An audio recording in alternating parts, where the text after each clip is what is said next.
The harbour on Edward's branch line was bustling with activity. Ships arrived night and day to load and unload cargo.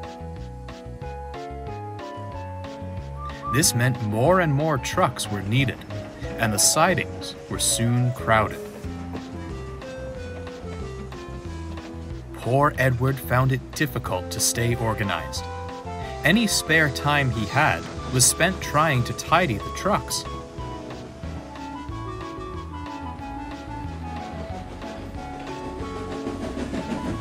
Unfortunately, his priority was getting his own trains ready, so little progress was made. Bill and Ben tried to help when they brought their loads of clay. However, they often ended up bickering about what truck should go where, which only made things worse.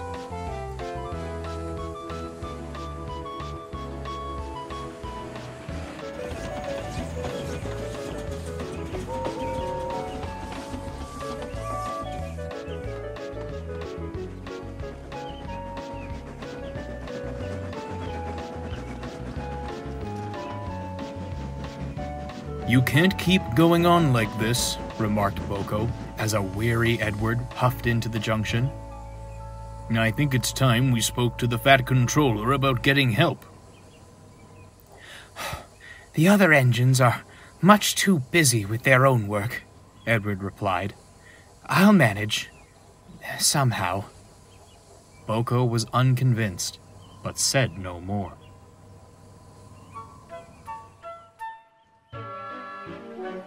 Later, Boko brought passengers to Thomas's Junction.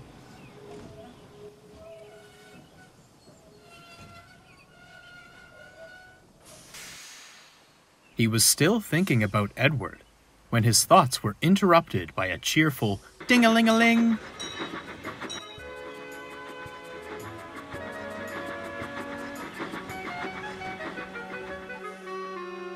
"You look worried, Boko," observed Toby.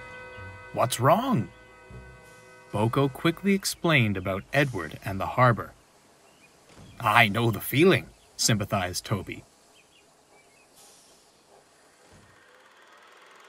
"Back in my harbour days, you barely got a chance to rest your wheels. I miss it sometimes, though it's far from light work." "So it seems," muttered Boko. "I wouldn't worry," smiled Toby. "Edward has one thing every harbour engine needs: experience. I'm sure those trucks will be sorted by the time you next see him."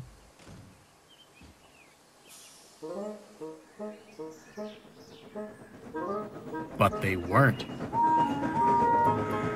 Edward was busy elsewhere and hadn't been back to the harbour since the morning.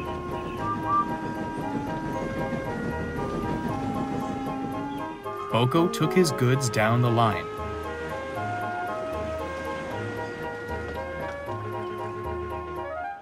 But when he arrived at the harbour, he was shocked. Trucks were everywhere. They giggled and chattered noisily.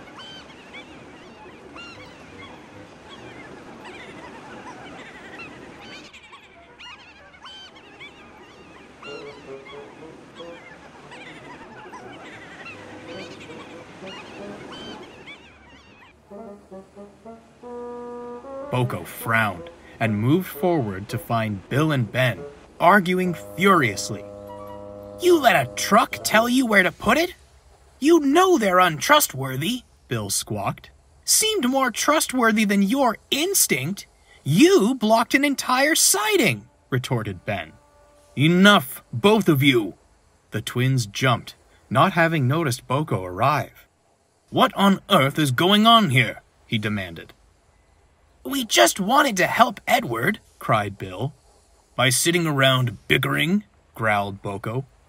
"It's not our fault," Ben harumphed. "We've never dealt with this many trucks at the clay pits.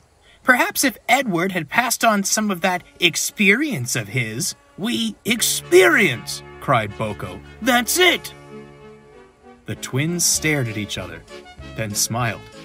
Whatever Boko's idea was, it was good enough for them.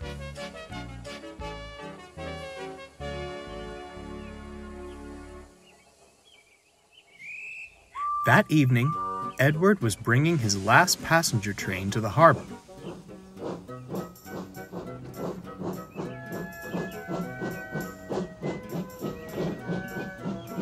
He was glad the day's work was done and was eager to organize the yard.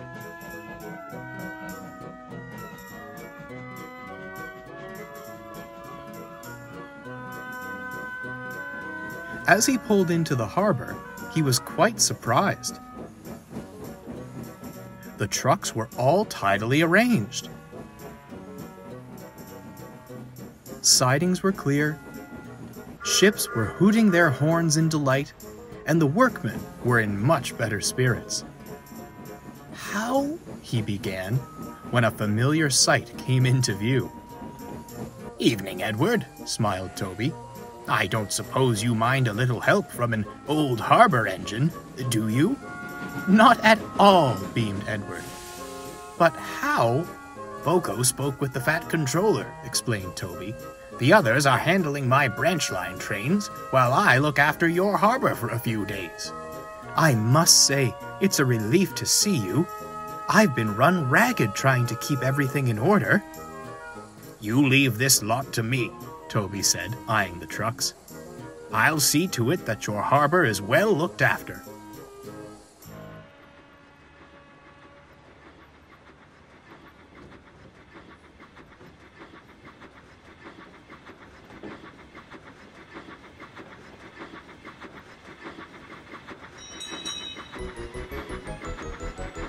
Toby was as good as his word. Edward and Boko were able to focus on their regular duties.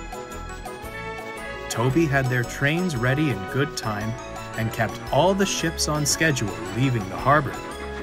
He even found time to teach Bill and Ben a few tricks.